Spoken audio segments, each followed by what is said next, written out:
KLR pour le hip-hop dans le snap. AIRV mon homeboy, mon homie. J'ai gardé dit mes refrains. Salut tout le monde, bienvenue sur Généris 5+. Donc déjà on va aller chercher la vidéo. Donc c'est fichier ouvrir. Et là par contre vous faites bien attention dans fichier de type à prendre image et vidéo. Parce que sinon les fichiers de type vidéo n'apparaîtront pas dans la fenêtre. Et après ça va vous mettre la pression, vous allez flipper pour rien. Donc on se détend et on coche image et vidéo. Une fois que la vidéo est ouverte, on va pouvoir la visualiser. Donc là la question c'est est-ce que je garde l'intégralité de la vidéo ou est-ce que je peux garder que par exemple une seule oscillation. Il faut savoir qu'en chronophotographie, chaque position que vous allez pointer est conservée sur la même image. Donc au bout d'un moment, si on en a trop d'oscillations, on va avoir des points qui se chevauchent, ça va être ingérable au niveau du traitement et de l'interprétation. Donc nous on va se garder qu'une seule période, ce sera déjà pas mal. Donc pour ça on va aller dans montage. Et je vais prendre comme première image la position du système dans son état d'équilibre, c'est-à-dire lorsque le pendule est vertical et le centre d'inertie de la balle bien tout en bas. Et je vais ensuite dire au logiciel que je veux que cette image constitue le début de ma vidéo. Ensuite, je vais faire avancer image par image la vidéo de manière à obtenir la dernière image que je veux. Donc jusqu'à obtenir une période, je fais avancer image par image. Dès que je reviens à la position initiale et dans le bon sens, attention, je clique sur fin et j'enregistre la vidéo. Donc vous lui donnez un nom facile à trouver, vous. Une fois que vous avez enregistré, il va s'agir d'ouvrir la vidéo que vous venez de monter. Comme ça, vous n'avez que la partie qui vous intéresse.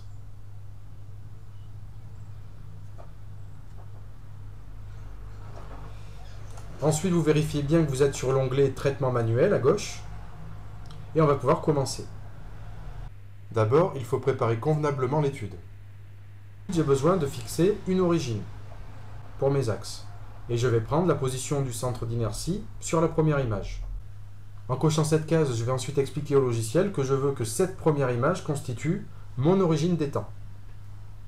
Et ensuite, pour que le logiciel puisse interpréter en termes de longueur les positions de mon système, j'ai besoin de définir une échelle qui va dire au logiciel, pour un certain nombre de pixels, je vais faire correspondre une certaine distance. Donc pour ça, vous aurez une échelle clairement indiquée sur vos vidéos. Donc ici, c'est 20 cm de double flèche. Je fais bien attention à être dans la bonne unité. Une fois que tout ça c'est fait, je peux commencer mon traitement. Donc la technique est simple. Je pointe la position de mon centre d'inertie sur chaque image. Et je peux, si le besoin s'en fait sentir, avec un clic droit, zoomer sur mon système, de manière à mieux repérer la position de mon centre d'inertie.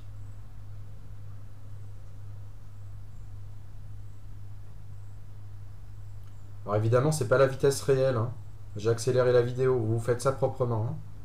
Là, regardez, c'est intéressant de voir ça. Sur la dernière image, on constate que la position pointée est modélisée par un gros point. Ça veut dire que la vidéo s'est arrêtée. C'était la dernière image. Donc je peux faire fin de traitement en cliquant sur ce bouton.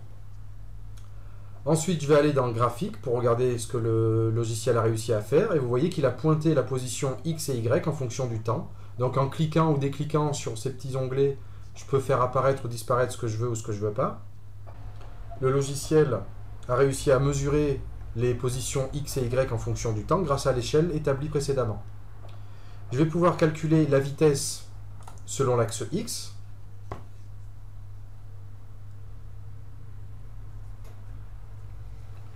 Donc si on prend une méthode manuelle, il s'agit de calculer la vitesse instantanée en fait en un point.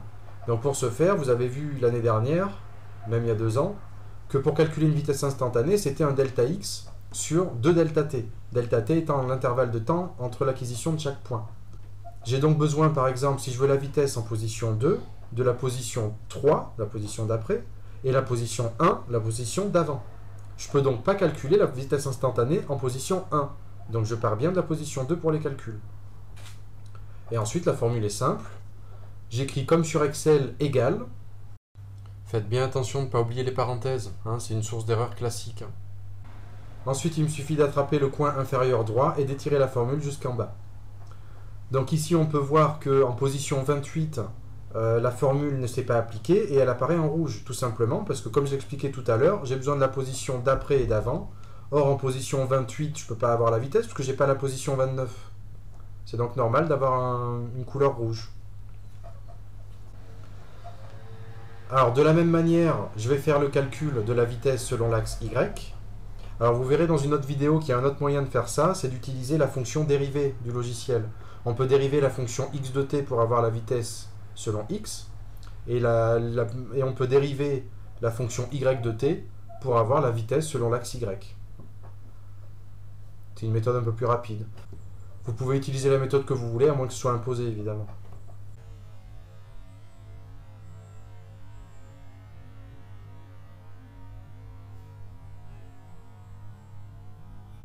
Ensuite, je vais pouvoir calculer le carré de la vitesse. Donc pour ce faire, il me suffit d'additionner le carré de la norme de chaque composante de la vitesse, hein, comme la norme d'un vecteur classique. J'étire la formule. Une fois que j'ai le carré de la vitesse, comme c'est une étude énergétique, je vais pouvoir calculer l'énergie cinétique.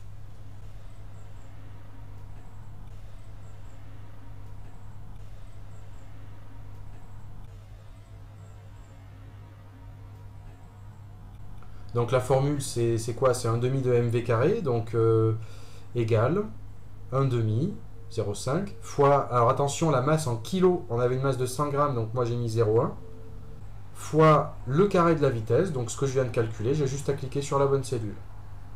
Et j'étire la formule jusqu'en bas.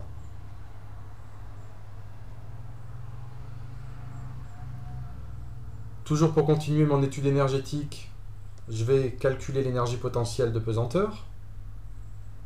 Donc l'axe étant dirigé vers le haut, la formule est de type mgz. Alors ici c'est pas z, c'est y, mais bon, c'est pareil.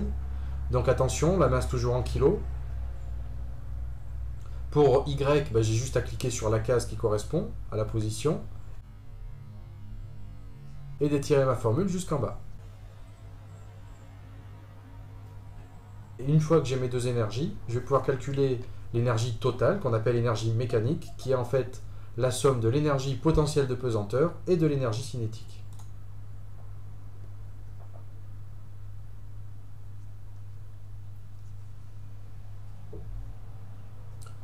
Une fois qu'on a fait ces calculs, on va pouvoir visualiser en fait l'évolution de ces énergies par rapport au temps. Donc vous voyez, il suffit de cliquer sur les onglets, je fais apparaître l'énergie cinétique et potentielle. Bon là je change la couleur de l'énergie potentielle parce qu'on ne voit rien. Et ici c'est plus facile de se rendre compte de l'évolution des deux. On voit que quand l'énergie cinétique diminue, l'énergie potentielle, elle, va augmenter. Hein, puisque lors d'une phase ascendante, l'énergie cinétique va diminuer puisque la vitesse diminue. Et l'énergie potentielle va augmenter puisque l'altitude augmente. Alors évidemment, si vous n'êtes pas trop à l'aise avec l'interprétation énergétique d'un système, vous pouvez trouver sur internet des petites animations gratuites très bien faites. Voilà un exemple. Donc on a un pendule, un axe croissant vers le haut, Z. Et ici, j'ai bloqué le système pour qu'on soit dans les mêmes conditions que nous expérimentalement. Donc on est en position d'équilibre avec une vitesse initiale, d'accord, et une altitude nulle, puisqu'on a pris comme origine des énergies potentielles l'altitude la plus basse. Vous pouvez d'ailleurs constater que sur le graphique de droite et de gauche, les énergies potentielles de pesanteur à t égale 0 sont bien nulles. En reprenant la lecture, je peux suivre, vous voyez, l'évolution de la vitesse et de l'altitude ici qui monte, pendant que le pendule monte, et la vitesse qui, elle, diminue. C'est donc normal d'avoir une énergie cinétique qui diminue et une énergie potentielle qui augmente. Là, regardez, on arrive à une position particulière. Le pendule a atteint une altitude maximale. On voit que la vitesse s'est complètement annulée. On se retrouve donc naturellement avec une énergie cinétique qui est nulle. On peut voir sur le graphique de droite que ça se produit un peu après 0,3 secondes. Et qu'au même moment, l'énergie potentielle, elle, est maximale, ce qui est cohérent avec une altitude max. Je reprends ma lecture, et là on peut voir la vitesse qui va augmenter, donc une énergie cinétique qui augmente, et une énergie potentielle qui diminue pendant que Z diminue. Alors ici on atteint un autre point particulier, on pourrait faire le lien avec le graphique de droite, hein, à 0,7 secondes, on a bien une énergie cinétique qui est maximale, attention elle est en bleu hein, à droite, et au même moment l'énergie potentielle est bien nulle. Alors une petite remarque, si vous devez déterminer la période des oscillations, faites attention, ici je suis à une demi-période, je n'ai pas une période complète. Alors voilà ce qu'on observe si on arrête le ralenti, on constate qu'il y a un transfert parfait entre l'énergie cinétique et l'énergie potentielle, et on constate également que l'énergie mécanique, elle, est parfaitement conservée au cours des oscillations. Donc a priori, aucune déperdition d'énergie dans ce système. Ce qui peut être intéressant maintenant, c'est comparer ce modèle théorique parfait au modèle expérimental. Donc pour ce faire, on va déjà faire apparaître l'énergie mécanique. À première vue, on a l'impression que c'est constant. Donc pour le vérifier, on peut se faire une petite modélisation. Donc vous cliquez sur cet onglet. Vous sélectionnez ensuite la variable à modéliser. Donc ici c'est énergie mécanique. Alors attention ici, si vous n'avez pas fait apparaître sur le graphique la variable à modéliser, elle n'apparaîtra pas dans la liste déroulante. Hein, petite remarque. Ça a l'air d'être linéaire, donc on va modéliser par une droite. Et on a l'impression ici que l'énergie mécanique finalement est décroissante. Si vous regardez la valeur de A, elle est de moins, parce que c'est décroissant, 0,0036, etc. Donc finalement, c'est une grandeur très petite pour A. Donc la droite est très faiblement décroissante. Donc on peut dire que sur la durée d'acquisition, sur la durée de l'expérience, l'énergie mécanique est conservée. Bien sûr, si on laissait le système osciller pendant, je sais pas moi, 1 heure, eh bien, on verrait cette énergie mécanique qui diminuerait suffisamment pour que le système arrête d'osciller et qu'il s'arrête. D'accord? Donc là, après, c'est le moment de parler de force de frottement, que ce soit les forces de frottement atmosphériques, force de frottement dues à l'axe de rotation qui n'est pas parfait, il faudrait un roulement à billes, tout ça, comment est le système. Donc après, ça, c'est selon le texte que vous avez qu'il faudra conclure. Hein. Donc voilà à peu près tout ce que j'avais à vous dire sur l'étude énergétique d'un système oscillant, en l'occurrence un pendule. Merci d'avoir regardé jusqu'au bout. Je vous souhaite un bon courage pour vos révisions. Essayez de stresser le moins possible, ça va bien se passer, il n'y a pas de raison. D'accord ? J'espère que ça vous servira aussi pour l'écrit. Bon courage, à bientôt.